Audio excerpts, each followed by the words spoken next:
Assalamualaikum warahmatullahi wabarakatuh. My name is Zikri Zaneti Alfitrianto. My name is 247010019, and I'm here to collect assignment Pendidikan Agama Islam about riba in Islam. There are four questions. The first question is, what is the definition of riba? Riba is an Arabic word meaning usury or interest in English. In Islamic banking, riba refers to charge interest. It has also been referred to as usury, or the charging of unreasonably high interest rate. Riba literally means excess, increase, augmentation, expansion of or growth.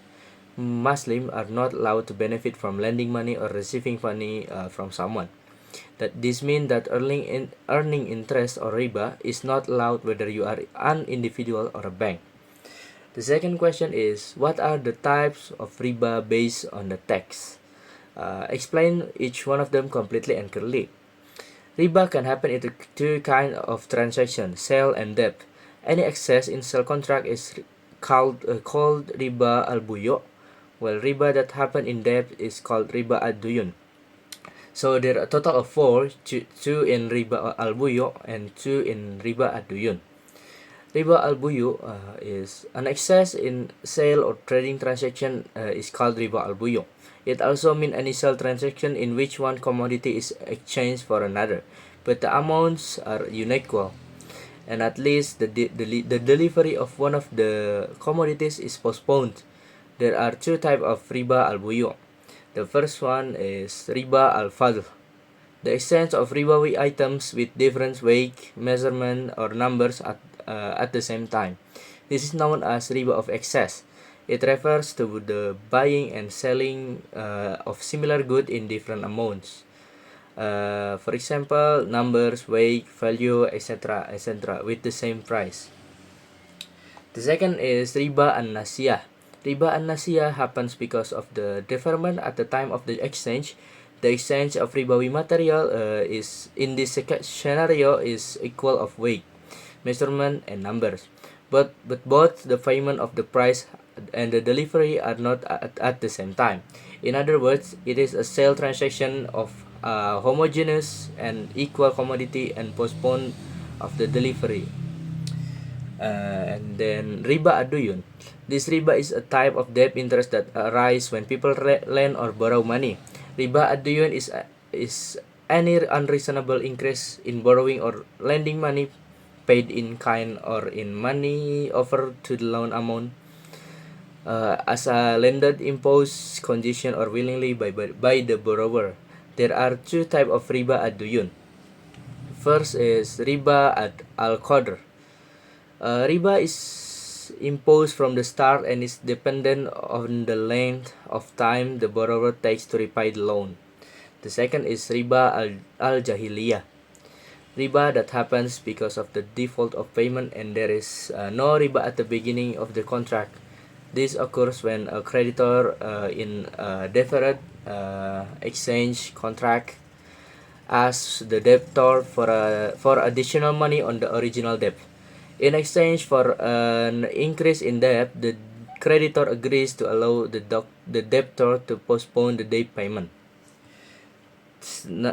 Question number 3: why is riba forbidden in Islam? There are a few reasons for the prohibition of riba. I will explain three here. The first one is riba is foundation of injustice. When a person borrows money, it indicates that the person is in need of the fund. By charging interest, the lender places an additional burden on the borrower, which is unfair.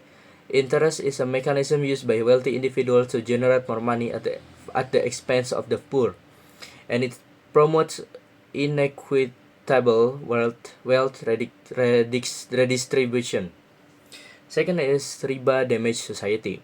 Islam emphasizes that the significance of public interest, while riba is only beneficial to the lender. Riba exploits the poor and needy people. The wealthy creditors defer their current earning in order to profit from the interest on the loan given to needy debtor in the future. As a result, it raises the creditor's future wealth while decreasing the debtor's future profits. It is a complete act of exploitation that will increase poverty among the poor. The third one is riba creates negative economic growth. Riba does not indicate that the money is being used productively. The need to pay the additional charge interest causes the borrower to cut back on consumption, lowering demand for goods and service. As a result, there will be a negative outcome. Furthermore, riba destabilizes the economy to some extent.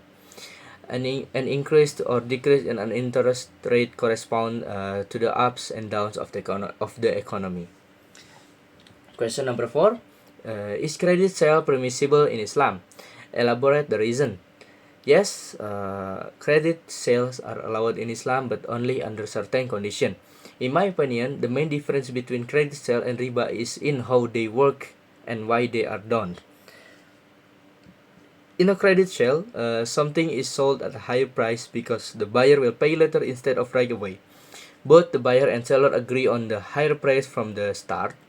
This extra amount is fair because the seller has to wait to get paid and is taking risk by giving more time to the buyer. On the other hand, riba is money added to a loan just because of the time passed. Without any trade or real work being done, it can take advantage of people, especially those in need. Islam allows people to earn profit through buying and selling or trade because it involves effort, risk, and benefit to both sides. But Islam forbids riba because it is unfair and gives the lender easy money without doing any work.